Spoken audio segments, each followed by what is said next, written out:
This is the hunt for the worst serial killer in American history. It's 1982. On the forgotten asphalt of Highway 99, women are starting to vanish. They were runaways, sex workers, the lost souls nobody was looking for. And because no one was looking, nobody cared. They were disappearing into the night. Then the bodies started showing up, first floating down the river, then dumped in the woods by the airport, just like trash. Rape, strangled, dumped. The numbers escalated. 2 or 3, then 10, then 20. The count would soar to over 40, making this killer the most prolific monster the country had ever known. But the terrifying truth was this: the Green River Killer was no phantom. He was a blue-collar worker living a quiet, stable life, right in the epicenter of the crime wave. He had a low IQ, yet operated with a meticulously high forensic awareness. He intentionally misled police by constantly changing his vehicle and his tires. He even burned acid into his own arm to destroy evidence. His cruelty was matched only by his cunning. He murdered almost all of his victims in his own home, then treated the dump sites as secondary decoys. He even left his victims' jewelry in workplace bathrooms, a bizarre taunt to the entire investigation. This is the story of a predator hiding in plain sight, and the single, heartbreaking technological failure that allowed him to reign for 2 decades. Over the next 20 minutes, we expose the shocking truth of how he evaded justice. We reveal the agonizing near misses, and we ask, with today's advanced forensic science, could justice have been delivered sooner?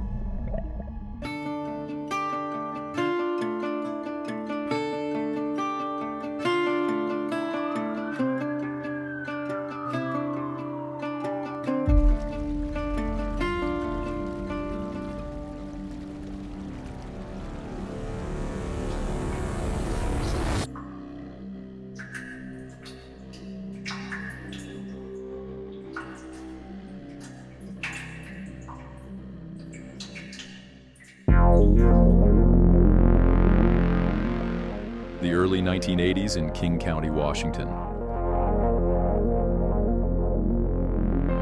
Seattle was a city in transition, a magnet for waves of itinerant people, runaways, hitchhikers, and young men and women looking for a new start. Many found themselves drawn to the blue-collar city of Tacoma, a place defined by its industry and the ribbon of asphalt that ran through it. Highway 99, known to everyone as the Strip. The Strip was a world unto itself. It was a self-contained ecosystem of vice, defined by topless bars, cheap motels, and the grim reality of drug use. The air was thick with a mixture of diesel fumes and a palpable, desperate apathy. This was a long, lonely ribbon of asphalt, winding between industrial parks and dense pockets of neglected forest. On either side, slip roads and overgrown access points vanished into the gloom. 1,000 places where someone could pull a car over and do who knows what in the cold and unforgiving night.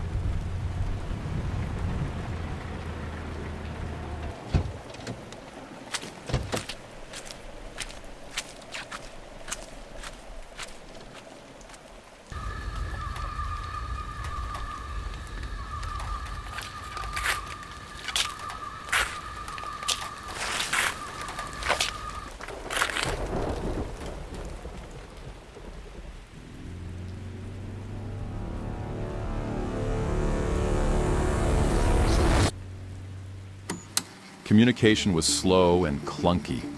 There were no cell phones. Only a handful of people had access to the giant, briefcase-sized car phones that were just beginning to appear. For most, staying in touch meant finding a payphone or a landline. Security technology was just as archaic.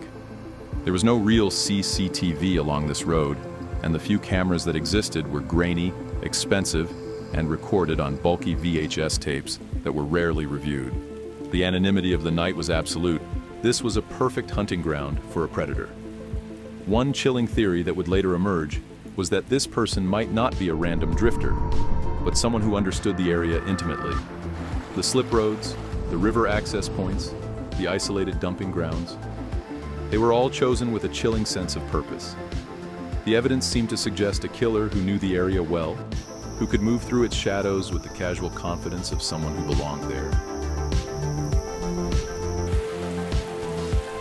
They understood that on a dark, wet road like this, The only witnesses were the hookers, the drunks, and the addicts, the lost souls of the Strip whose ghostly reflections flickered on the rain-drenched streets.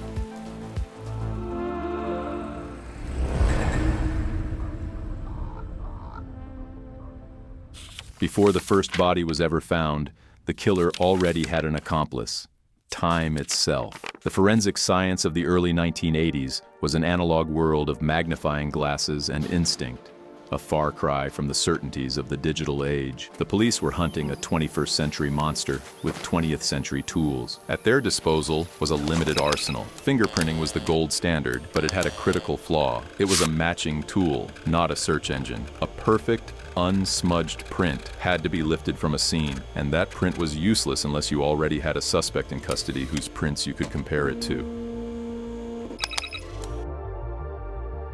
There was no national searchable database like AFIS to run a mystery print against. Blood typing could tell detectives if a sample was type A, B, or O, but in a country of millions, this could only exclude suspects, not pinpoint one.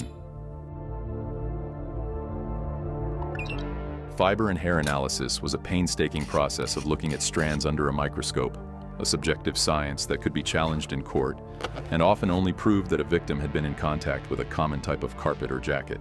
The main methods for identifying a murderer were the same ones used for the last 50 years. Eyewitness testimony, confessions, and dogged, shoe-leather detective work. Investigations were built on finding a witness, flipping an informant, or breaking a suspect in a smoky interrogation room. It was a science of people, not particles. Forensics was in its infancy, a collection of emerging disciplines that held promise, but rarely delivered the kind of slam-dunk evidence needed to solve a case with no witnesses. The very concept of DNA profiling was still a theory in a laboratory. Its first use in a criminal case was years away. The detectives of 1982 were essentially working in the dark, relying on intuition, experience, and luck. Into this void stepped a new, controversial science: criminal profiling. The FBI's behavioral science unit at Quantico was just beginning to formalize the idea that a man's crimes could reveal the man himself. By studying the what, where, and how of a murder, they believed they could build a psychological sketch of the who. It was a radical idea, seen by many old-school detectives as little more than psychic Today, we're discussing parlor the tricks. evolving landscape of criminal psychology. But as the bodies mounted in King County, this new, almost psychological approach would become one of the few tools the desperate task force could use to try and understand the mind of their ghost.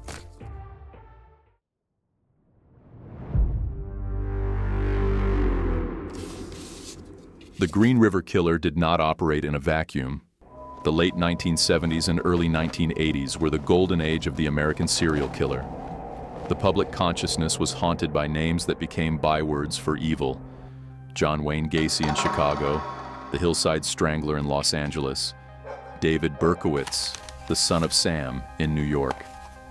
This wasn't an isolated phenomenon. It was a national epidemic that stoked a profound sense of fear and the feeling that society's moral fabric was tearing apart. Nowhere was this fear more palpable than in Washington state. The residents of King County were living in the shadow of a giant. Ted Bundy, perhaps the most infamous serial killer of all time, was from Tacoma. His reign of terror across the Pacific Northwest had ended only a few years prior, but the memory was still a raw, open wound. Bundy had proven that monsters didn't have horns. They were handsome, charismatic, and could be your next-door neighbor.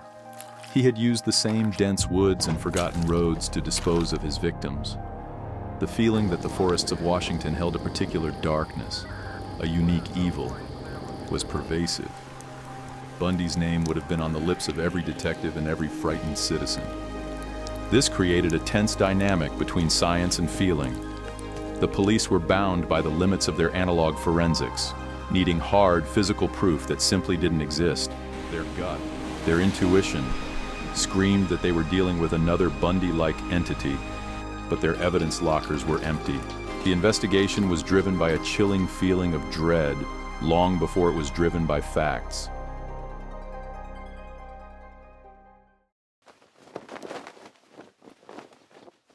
Crime in our society Many of you have written to me how afraid you are to walk the streets alone at night.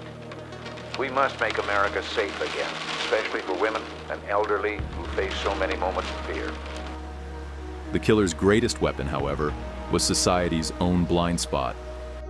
In the politics of the early 1980s, with the rise of the moral majority and Reagan-era conservatism, sex workers were heavily stigmatized. They were often viewed not as victims of circumstance, but as willing participants in a degenerate lifestyle, undeserving of society's concern or protection. This societal apathy was the perfect camouflage for a predator. He knew that when these women disappeared, the initial police response and media attention would be muted.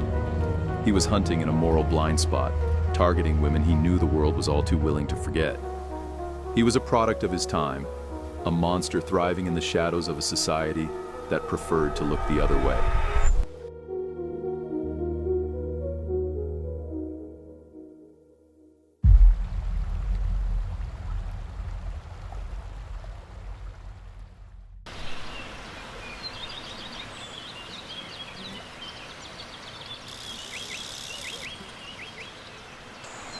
The initial call came in on July 15, 1982. It was a mundane, lazy summer's day when two teenagers on bikes, looking for discarded scrap metal along the banks of the Green River, stumbled upon a body half submerged in the water. The discovery was grim, a stark intrusion of violence into the quiet landscape of a Pacific Northwest summer.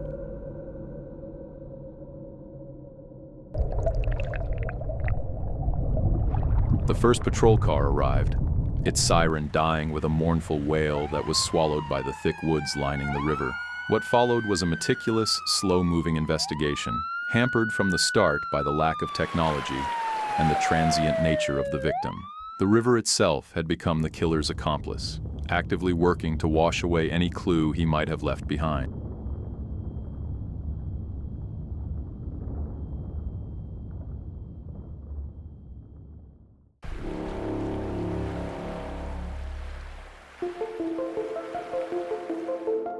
The girl was identified through dental records as Wendy Lee Caulfield, a 16-year-old runaway from Tacoma. The King County Medical Examiner's report painted a clinical but brutal picture of her final moments. The cause of death was asphyxiation due to strangulation. The force had been so great it fractured the delicate hyoid bone in her neck and even broke her upper arm bone. Clear, physical evidence of a desperate and violent struggle against her attacker. In a final act of grotesque utility, her own jeans, underpants, and shirt had been twisted into a rope and knotted around her neck, forming a crude ligature. She was found otherwise naked, with the exception of her shoes and socks. The body had been in the water for at least a week, submerged and snagged on a piling under the Peck Bridge in Kent. This detail was critical. It meant the police were already starting a week behind their suspect. The scene suggested a killer who was both meticulous and familiar with the area, someone who knew this secluded spot would conceal his crime. The initial hunch from seasoned detectives was that this was a single isolated homicide, perhaps a violent pimp, or a date that went horribly wrong. It was a tragic but sadly common result of the dangerous life so many on the Strip were forced to lead. In the first 48 hours, detectives focused on Wendy's known associates, a small, shifting circle of friends and contacts in the street-level economy of the Strip. They had no leads. They believed this was an isolated incident, a tragedy, but not the beginning of a nightmare. They were wrong.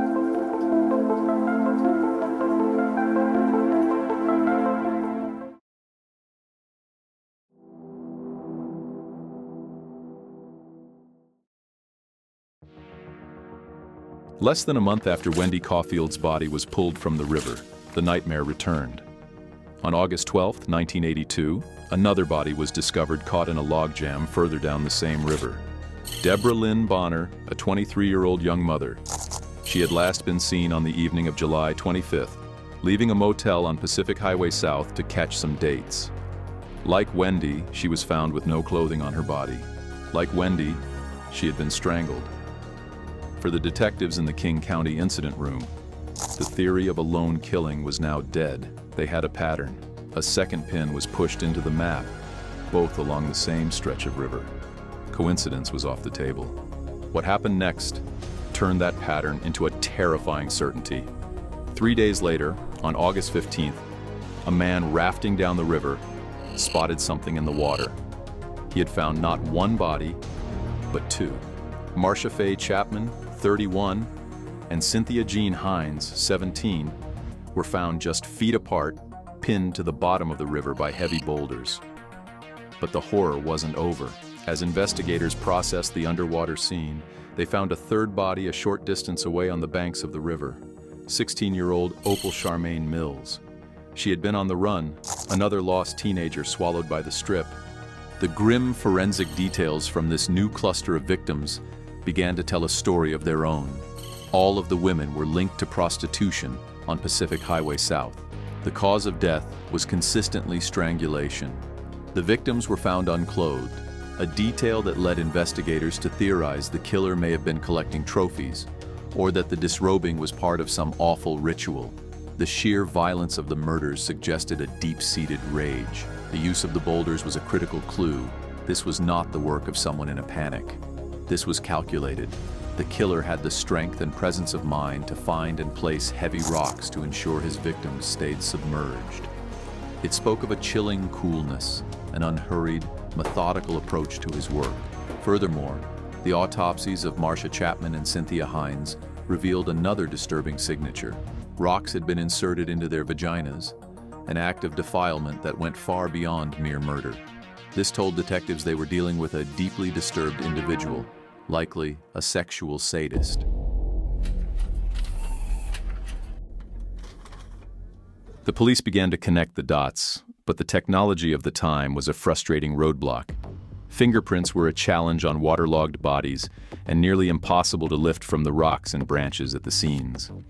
DNA as a forensic tool was still the stuff of science fiction. The science of body mapping was in its infancy. With no witnesses and no physical evidence, their profile of the killer was built on theory and deduction alone. He was strong, he was organized, he knew the woods and the river. He targeted the most vulnerable women in their society, and he was a ghost.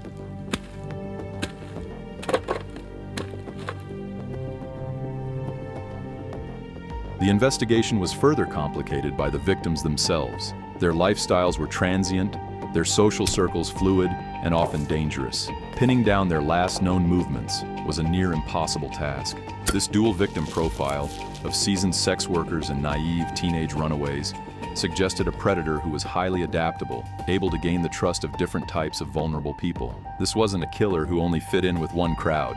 He could seemingly navigate multiple social strata within this underworld. Meanwhile, somewhere in the desolate backroads of Washington, a lone truck was slowly making its way through the rain-soaked forest. Its headlights cut a weak path through the downpour. A local man looking for a fishing spot, someone lost in the tangle of backroads, or something worse. This was the man they were hunting, moving freely through their county while they stared at pins on a map. He was operating with a brutal and chilling efficiency, and it was becoming horrifyingly clear that he was deliberately choosing locations where evidence, like the victims' lives, would be washed away by rain and exposure. Detectives were working in the dark, with no way to know if they were even looking for the same person. They had a feeling in their gut that this was bigger than one or two murders, but they couldn't prove it. A serial killer was operating with impunity, and the only